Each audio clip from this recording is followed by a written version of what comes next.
क्या बोल रही पब्लिक, कैसे है सब लोग।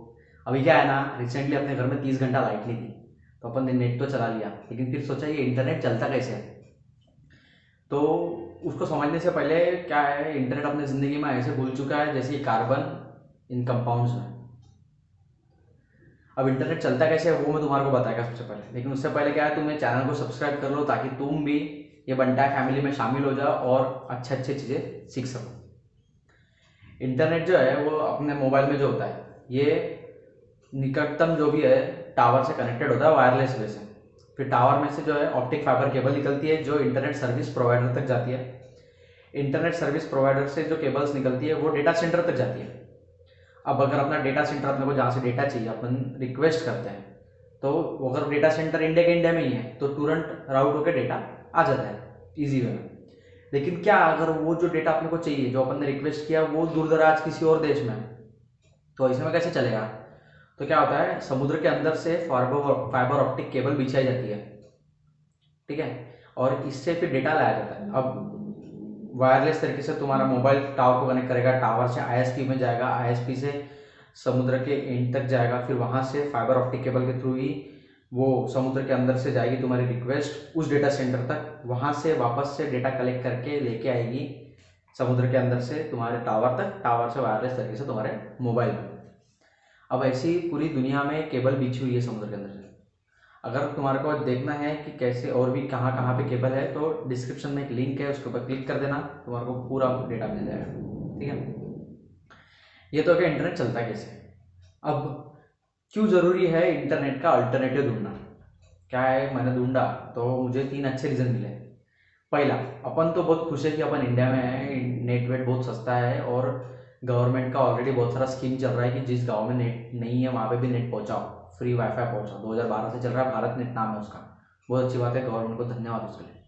लेकिन ऐसे भी देश है जहाँ पे है नहीं नेट, लेकिन और ऐसे भी मतलब देश में कई पार्ट है जहाँ पे नेट नहीं है, या तो फिर बहुत महंगा है, लोग नहीं करते अफोर्ड उतना, तो फिर कैसे करने का, ये एक उनके लिए क्वेश्चन हो जाता है।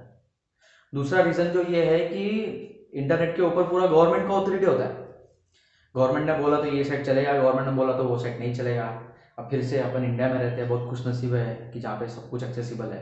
कुछ कुछ साइट बैन है और वो होनी भी चाहिए, बहुत अच्छी बात है, गवर्नमेंट का धन्यवाद फिर से।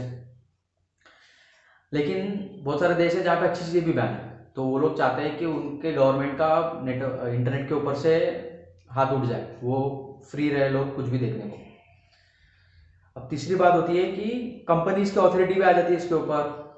एग्जांपल देता हूँ कि कल चल के अगर तुम जिस कंपनी से ईमेल करते हो, अगर उसने बोल दिया कि कल से ईमेल करने के पैसे लगेंगे, तो तुम क्या कर लोगे, तुम्हारे को पैसे देने पड़ेंगे क्योंकि तुम्हारा ईमेल जो है वो इतने जगह स्प्रेड हो चुका है। अब तुम उसको हटा तो नहीं सकते, तो तुम्हारे को करना पड़ेगा।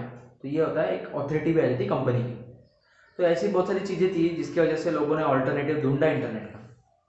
तो क्या है, वो है मेश वाईफाई नेटवर्क। अब मेश वाईफाई नेटवर्क क्या होता है, इसमें हर एक डिवाइस जो है वो एक दूसरे से वायरलेस तरीके से कनेक्टेड होता है, इसमें कोई इंटरनेट नहीं लगता फिर से।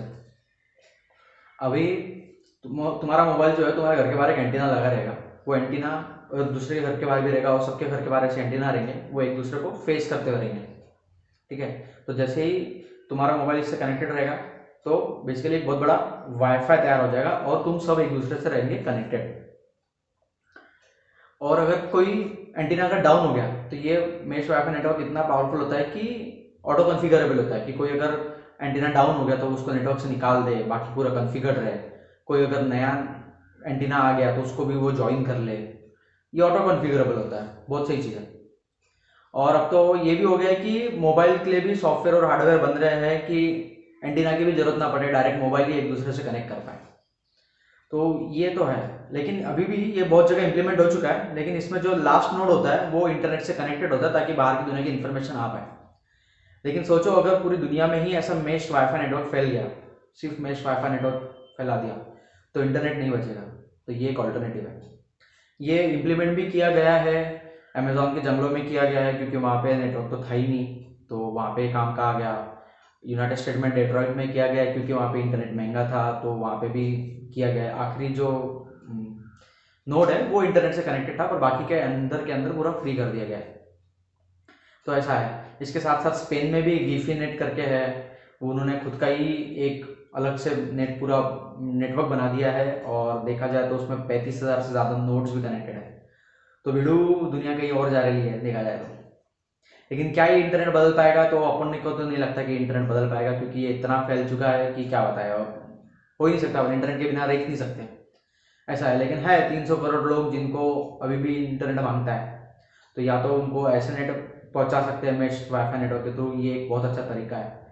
तो देखते हैं क्या होता है। लेकिन जो भी है, IoT भी आ रहा है, इंटरनेट ऑफ थिंग्स, जो कि इंटरनेट से कनेक्टेड रहता है। तो दोनों साइड का कंपटीशन बहुत अच्छा चल रहा है, मज़े आएंगे।